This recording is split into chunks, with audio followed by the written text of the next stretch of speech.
झूठों ने झूठों से कहा है सच बोलना है। झूठों ने झूठों से कहा है सच बोलना है। सरकारी ऐलान हुआ है सच बोलना है। और घर के अंदर एक झूठों का अंबार सा लगा हुआ है, लेकिन दरवाजे पे लिखा हुआ है सच बोलना है। ये दौर है, इससे ज्यादा मैं आपको अब इसी साथ में हमारे मौजूद जो है राजू गोयल जी, जैसे मैंने आप लोगों को बताया कि ये काफ़ी वक्त से इन लोगों को फॉलोअप कर रहे हैं, देख रहे हैं नगर पालिका क्या कर रही है, पुलिस प्रशासन क्या कर रहा है, इन सारी चीज़ों पे इन लोगों की बारीकी से नज़र है।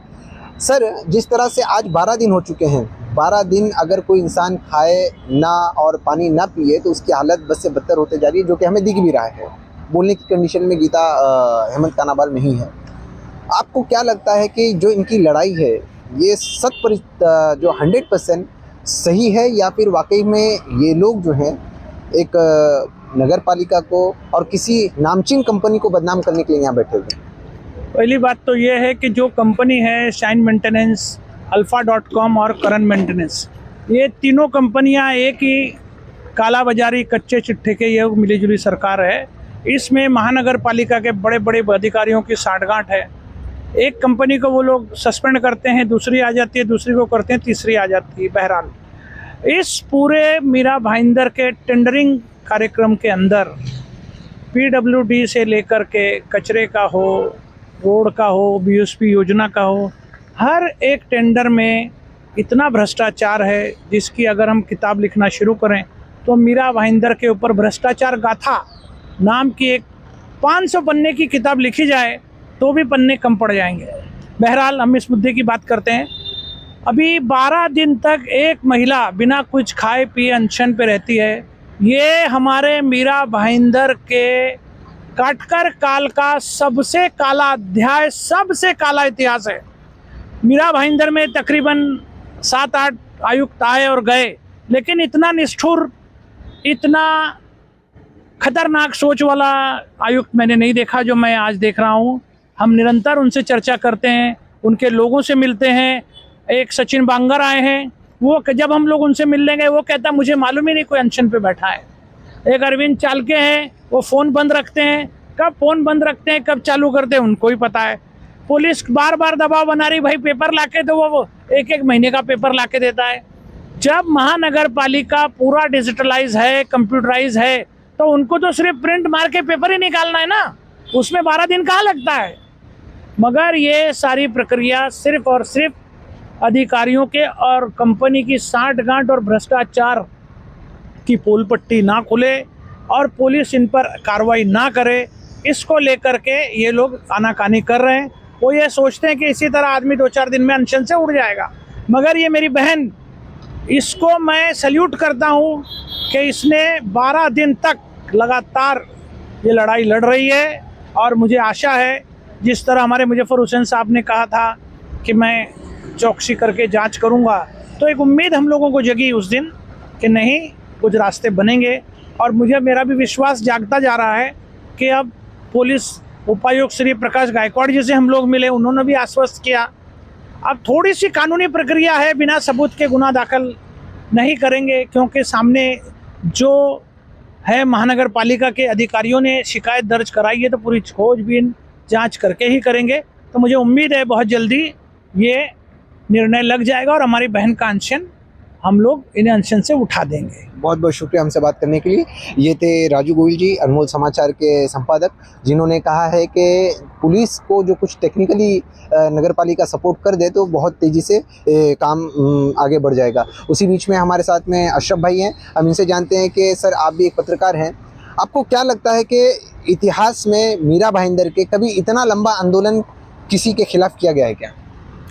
आंदोलन तो होते रहते हैं, लेकिन यहाँ पे कैसा है कि आंदोलन करने वाला कौन है, उसके पीछे कितने बड़े लोग हैं, इस पे डिपेंडेंट होता है। जितना जल्दी उसे पीछे बैकिंग सपोर्ट मिलता है, उसका आंदोलन उतना जल्दी ख़त्म हो जाता है। लेकिन जैसे गोर गरीब है, छोटे मोटे लोग हैं, ये बड़े लोगों के नज़र में नहीं आते, और आते भी हैं तो आजकल झूठ का दौर चालू है। सच के लिए कोई जगह नहीं है, बहुत कम जगह होती है। जब तक सच तक पहुँचते पहुँचते बहुत टाइम गुजर जाता है। जैसे इनका आज 12वां 13 दिन जा रहा है, और फिर भी लोगों में जो है एक संभ्रम निर्माण है कि ये ब्लैकमेलिंग करने को बैठा है, ये झूठ बोल रहा है, ये है वो है, इस तरह का जो है एक संभ्रम निर्माण जो है लोगों ने किया हुआ है शहर में। लेकिन सच ये भी है, आज मैं 4-5 दिनों से लगातार यहाँ पे आ रहा जा रहा हूँ, देख रहा हूँ, किसी ने बोला कि वो जो महिला बैठी है वो खा पी के बैठी है, तंदुरुस्त है। इन 4 दिनों में मैंने उन्हें 2 बार देख चुका हूँ कि हॉस्पिटल में जाके उन्हें ग्लूकोज लगाना पड़ा, उनका बीपी शुगर काफ़ी लो था। तो इस तरीके का जो है ये सच है जो मैं देख रहा हूँ, जो मैं आपको बता रहा हूँ।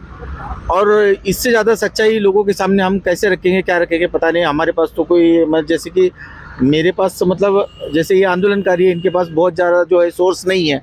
10-12 मीडिया 20-25 मीडिया वाले आ जाए, कवर करेगा तो शायद लोगों तक ये बात पहुंच जाए। 1-2-3 मेरा भी एक चैनल है, कभी इनका न्यूज़ करता है, लेकिन बात लोगों तक पहुंचना बहुत ज़रूरी है कि ये मामला बहुत गंभीर है और महिला के लिए भी ज़्यादा गंभीर है, क्योंकि 12-13 दिन काफ़ी दिन होते हैं, वो अपनी जान पे खेल रही है सिर्फ एक कंपनी पे एफआईआर करवाने के लिए।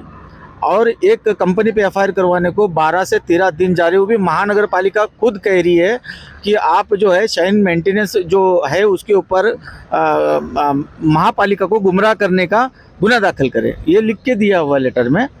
तो उसके बावजूद भी पुलिस प्रशासन जो है सबूत नहीं है ऐसा उनके पास गुना दाखिल करने के लिए, वो टालम टोली कर रहा है।